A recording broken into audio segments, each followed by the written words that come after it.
sloppy noise. Can't understand the words. I want to say Paul McCartney called us Slipknot. I don't know, because I don't really fucking care. Non-technical, garbage shit, stinks, horrible. I like to know exactly what shit sounds like. If this is the future of rock and roll music, then I don't want to be a part of it anymore. The drums are totally lacking. Dude, there's a whole Facebook page. It's Christians Against Slipknot. I think it's the funniest thing I've ever seen in my crap life, man. You write a better record and then go do it and then talk to me. You know, have fun at work on Monday.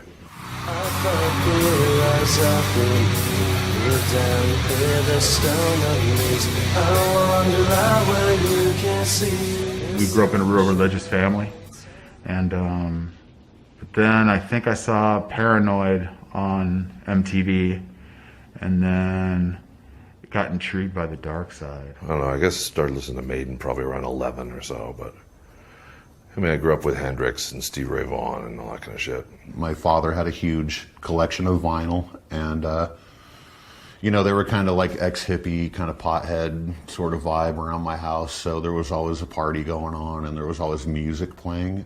Everything from Black Sabbath, Master of Reality, to Bob Seger, to Pink Floyd, to the Rolling Stones, to The Who. Metal was just an evolution of some of the crazy guitar, like Johnny Winter, you know, stuff like that was just really on fire.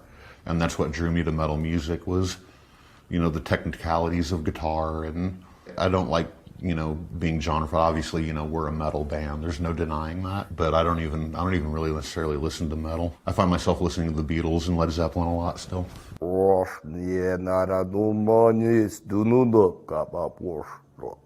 When Slipknot was first put together, I can remember going, this is fantastic. It was a collage, it was a combo, it was an amalgam of all of these different styles.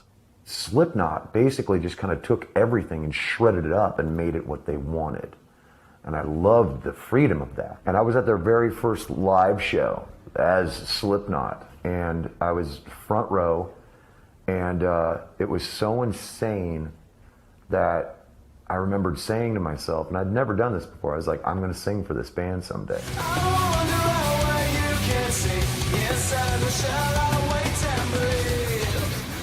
That's what the first album is all about, is realizing it's time, it's on, it's yours, it's what you've needed, it's what you've wanted, and now it's time.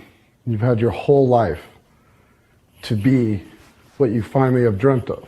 I wanted to go heavier. I wanted to embrace something heavier because that was a lot like the music that I listened to, you know, everything from Metallica to Slayer to Ministry, like the hardcore Ministry sound, you know, like I loved that stuff.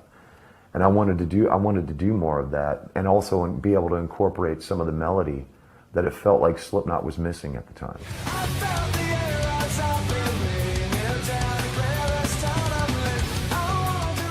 Ross Robinson got a tape of the band, and as soon as he heard it, he was like, I want to work with these guys. So he was going to front his own money to do this band. You know, that's how much he believed in it and how much he saw the potential. Ross was a great producer to have for a band that never worked with a producer before, because he is very involved with what you do. We didn't know what the hell we're doing. You know, we didn't know music business. Yeah, most of us never left the state before, so. So working with him was great, though, because he was nuts, crazy, fun, and, you know, always made you feel good to be there. And I remember Ross just had his headphones on, and he was rocking out to a song, and I had this new Jackson guitar that they just made for me with this custom inlay and fucking, you know, quilt maple top and all this, you know, badass new $3,000 guitar or whatever, and he just drop kicked the guitar right out of my hands.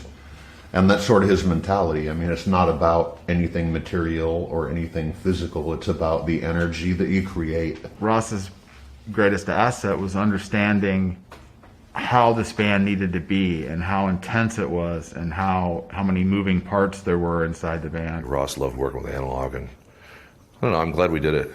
Like, it's a whole different kind of mindset when you're in a studio. You could play your amp in this room and it sounds like whatever, but then try to translate that through a microphone onto the tape. There's so much to that aspect of it, which it's challenging and it's fun. We were all in my old apartment on 28th Street in Des Moines when we first got the rough mixes, basically. And I can remember we were just blown away.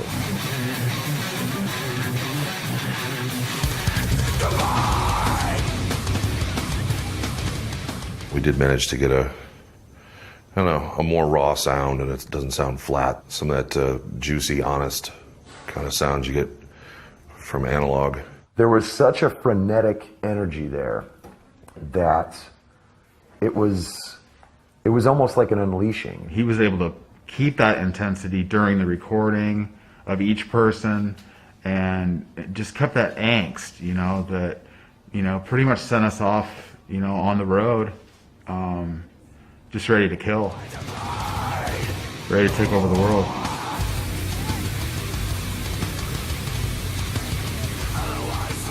And the one thing that I love about what we do in these fucking masks, when these masks come off, you know you went for it.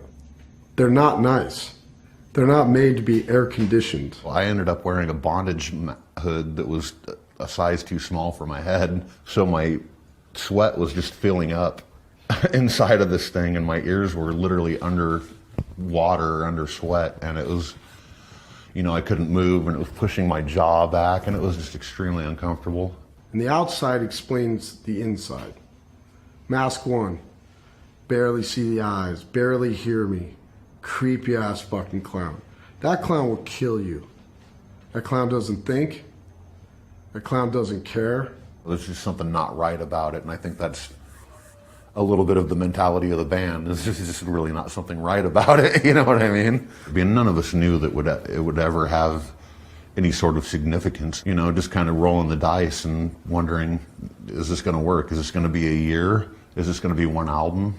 Or are we going to be able to make a career out of it? We just expected a certain level, and it just turned out that everybody liked it a lot. We were convinced that there were 10 other new bands that were going to be bigger than we were, and then, God, were we wrong. And it got so crazy after the Cold Chamber tour, which was our tour after Ozfest, that nobody wanted to take us out on the road with them. Nobody wanted us to open for them, because we would play and then half the audience would leave. From day one, we were setting the tone for everything that was going to come after that. However, we burn ourselves out really, really hardcore.